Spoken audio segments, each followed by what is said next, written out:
যেমন ABLE আমরা বলি অ্যাবল, CABLE বলি ক্যাবল, TABLE বলি টেবিল। আসসালামু আলাইকুম এভরিওয়ান। এটাই হচ্ছে মানে ভয়ের বিষয়। আসলে ভিডিও করতে আসার আগে প্রথমে মেকআপ দিবে আধা ঘন্টা, তারপর চুল ঠিক করবে, যখন ভিডিও শুরু হয়ে যাবে তখন। আজকে আমাদের সাথে যুক্ত হয়েছেন মিতু। মিতু আজকে যুক্ত হয়েছেন এবং মিতুর কাছ থেকে আজকে আমরা চমৎকার কিছু ওয়ার্ড শিখবো। বাট ওয়ার্ডসগুলো শেখার আগে যে লেটার্স দিয়ে ওয়ার্ডসগুলো আমরা শিখবো সেই লেটার্স তিনটা আমি একটু মিতুর কাছ থেকে শুনে নিতে চাই। মিতু বলেন তিনটা লেটার্স কি কি? A J K। আচ্ছা, বেসিক্যালি আমরা এটাকে বলি A J K, J sir Bala C sir. Mitu আগে এইভাবে আমাকে, মিতু বুঝতে পারছেন? আমি আপনার সাথে এভাবে কথা বলি নাই। আচ্ছা স্যার, আমি মিতু বুঝতে পারছেন? জে স্যার আমি বুঝতে পারছি স্যার, আপনারে অনেক ধন্যবাদ স্যার। কোনোদিন আমি এভাবে কথা বলি নাই। বলেন না? কোনোদিন না। আচ্ছা ঠিক আছে, তাহলে আজকেও বলবে না। আজকে আমরা এই তিনটা লেটারের উচ্চারণ যেভাবে শিখবো, ঠিক তেমনি এই লেটারসগুলো দিয়ে ওয়ার্ডস কিভাবে উচ্চারণ করতে হয় সেটাও আজকে আমরা শিখে যাব। সো আমরা একটু মিতুর সাথে রিপিট করব। মিতু বলেন এই জে কে। এটা কিন্তু এ জে কে বলবেন না, ঠিক আছে? বলবেন এই জে কে। বলেন তো কি? A J K. এখন এই জে কে আমরা যখন লেটারস হিসেবে বলি তখন ঠিকঠাক মতো উচ্চারণ করি, হ্যাঁ। কিন্তু যখন আমরা ওয়ার্ডস এর মধ্যে আনি তখনই ভুলটা করি।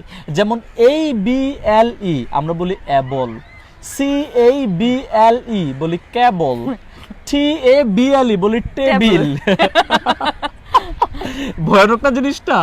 তারপর আবার আমরা যদি বলি MAY মে, RAY রে, FAY ফে, LAY SAY, তাহলে মেরে ফেলে সে, মেরে ফেলেছে হয়ে যায়। কিন্তু মারা তো যাবে না, জীবিত রাখতে হবে। এটাকে উচ্চারণ করতে হবে আমার মতো করে। আমি উচ্চারণ করবো, মিতু আমার সাথে রিপিট করবে এবং আপনারাও রিপিট করবেন। সো মিতু বলেন মেই রেই ফেই লেই সেই। আমরা যেভাবে মেরে ফেলেছি বলি, ইংরেজির উচ্চারণটাকেও মেরে ফেলি এবং আমাদের ইংলিশটাকেও মেরে ফেলি আমরা। সো এটাকে আর মেরে ফেলেছে না বলে কি বলবো মিতু? মে রে ফেই লে সেই। মনে থাকবে এটা? সো এই যে খের পাশাপাশি এই ওয়ার্ডস গুলো মুখস্থ করতে হবে। আমার কাছে আরো কিছু ওয়ার্ডস আছে মিতু এই দিয়ে। সো আমি আপনাকে ভুলটা বলবো, আপনি আজকে আবারও সঠিকটা মানে বলবেন, হ্যাঁ চেষ্টা করবেন। So the first one able. I am able to do this. বলেন I am able to do this. না, এবল আপনাদের কিন্তু এইবল। আচ্ছা, আপনি আমার সাথে রিপিট করেন তাহলে হয়ে যাবে। বলেন এইবল কেবল টেবল stable capable unable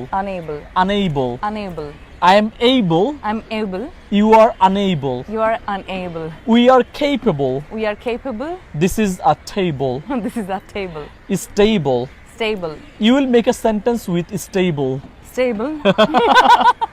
ওকে, এটা সেন্টেন্স হয়ে গেছে কিন্তু you will make a sentence with stable sentence হয়ে গেছে অলরেডি। ওকে, তারপর বলেন কেপেবল। আমরা কিন্তু এগুলোকে ক্যাপাবল, টেবিল, চেয়ার, হ্যাঁ এগুলো বলে মানে এগুলোর একদম উচ্চারণ নষ্ট করে দিয়েছি এবং এগুলোকে আমরা ভুলভাবে উচ্চারণ করছি। আজকের পর থেকে এগুলোকে আর কেউ ভুল করে উচ্চারণ করবেন না। এই যে কে যেমন সঠিক উচ্চারণ শিখেছেন, এই ওয়ার্ডসগুলোর সঠিক উচ্চারণ এখন থেকে আপনারা করতে শিখে যান। আপনাদের সবাইকে ধন্যবাদ আজকে পুরো ভিডিওতে কি থাকার জন্য এবং নেক্সট ভিডিওতে আপনাদের সাথে আবারও দেখা হবে। ততক্ষণ পর্যন্ত সবাই ভালো থাকবেন, সুস্থ থাকবেন। Till then tata. আরে দাঁড়ান, টাটা এখনো বলা যাবে না। ভিডিওটা শেয়ার করবেন না বন্ধুদের সাথে।